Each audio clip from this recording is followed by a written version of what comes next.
Nah, tujuannya juga beda-beda ya. Kita bisa desain customer journey disesuaikan dengan tujuannya kita masing-masing, Bapak Ibu. Yang paling fundamental, yang wajib menurut saya dimiliki oleh seluruh bisnis adalah end-to-end customer journey. Dan ini wajib dimiliki oleh secara bersama ya, oleh seluruh unit terkait dan manajemen. Tujuannya apa? Tujuannya kita punya perjalanan lengkap, biasanya dari awareness ya, sampai ke advocacy gitu. Dari orang belum jadi customer kita, sampai dia mau mempromosikan bisnisnya kita ke orang lain. Ya, karena kalau ini ada, ini akan sangat bagus sekali untuk kita bisa melihat helikopter view secara bisnisnya. Ya. Nah, yang kedua adalah mikro. Mikro ini fokus ke satu titik kritis yang ingin diperbaiki atau dikembangkan ya. Nah, contohnya, saya punya isu kritis di delivery gitu. Berarti proses delivery yang akan kita bikin customer journey-nya dari awalnya sampai ke akhirnya.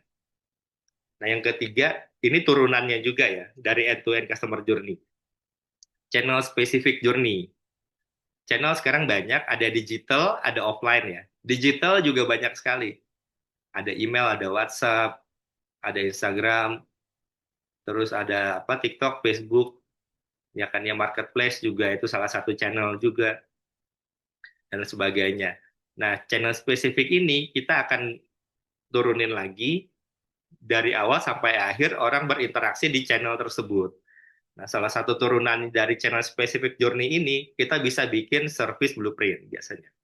Untuk layanan in-store, dari orang pertama datang sampai dia pulang. Gitu. Nanti akan didefinisiin touch point-nya masing-masing. Ini penting ya, Bapak Ibu juga channel specific journey. Jadi kita nggak bisa punya satu customer journey. Itu sesuatu yang sangat uh, challenging, melelahkan, dan ribet ya bagi CX designer atau Bapak Ibu semua. Tapi mau tidak mau harus dikerjakan dan harus dimiliki ya. Satu end-to-end customer journey, yang kedua baru either micro atau channel specific journey-nya. Sampai di situ cukup? Tidak, masih ada satu lagi, persona specific journey. Oke, saya udah punya channel specific journey nih Bapak Ibu. Katakanlah in-store experience di optik gitu. Sekarang saya tahu nih, setelah di mapping dengan tim marketing, kan ada segmentation, STP ya, targeting dan positioning. Ternyata segmen kita ada tiga. Satu buat anak kecil, ya kan ya. Segmennya anak-anak, dua anak muda, tiga baby boomer ya, atau orang tua atau older gitu ya. Nah, ini bisa jadi behaviornya kan beda-beda. Nggak bisa kita jadiin satu. Mau nggak mau, saya harus repot-repot lagi menggambarkan journey-nya di masing-masing persona. Karena pendekatannya beda. Bisa jadi nanti gaya bahasanya juga beda, ya kan ya, dan lain sebagainya. Jadi empat-empat ini bisa dielaborate untuk bisa jadi satu dokumen customer journey yang sangat powerful ya. Nah, ini secara umum ya. Saya coba mau bedain tradisional customer journey dengan YR customer journey mapping ya, model. Nah, ini yang saya coba kembangin ya Bapak Ibu ya, based on dari pengalaman nyata saya gitu, dari berbagai macam industri. Karena tadi di awal kita udah bilang, brand fokusnya di proses akuisisi atau penjualan awal, tapi lemah di tahapan berikutnya. Secara umum, customer journey tradisional ada 5 tahapan ya. Walaupun secara model bisnis atau keunikan bisnisnya Bapak Ibu bisa disesuaikan ya, step-stepnya. Ya, tapi yang umum dimulai dengan awareness, gimana caranya orang kenal dengan value dari brand kita. Baru tahap kedua di consideration ya. Bagaimana dia mengconsider membandingkan bahwa value kita lebih baik dibanding kompetitor. Sampai masuk ke journey yang ketiga, terjadilah pembelian atau transaksi ya kan ya. Ini stepnya udah di in sales customer journey. Baru yang berikutnya kalau di customer journey tradisional langsung masuk ke tahapan retention. Bagaimana orang bisa mau beli lagi produk kita. dan di ujungnya ada di advocacy, ya. Bagaimana orang mau mereferalkan atau menceritakan brand kita ke orang lain sehingga tertarik untuk melakukan transaksi. Kalau kita lihat ada 3 bisnis opportunity-nya ya.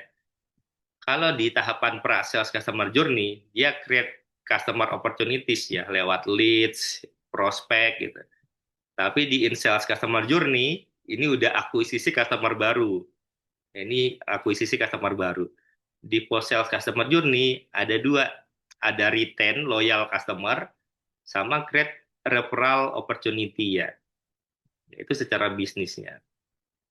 Nah, yang membedakannya adalah dari pengalaman saya coba turunin 2 stage tambahan yang menurut saya ini penting sebelum kita ngomongin loyal customer, melakukan pembelian atau advocacy ya Bapak Ibu ya.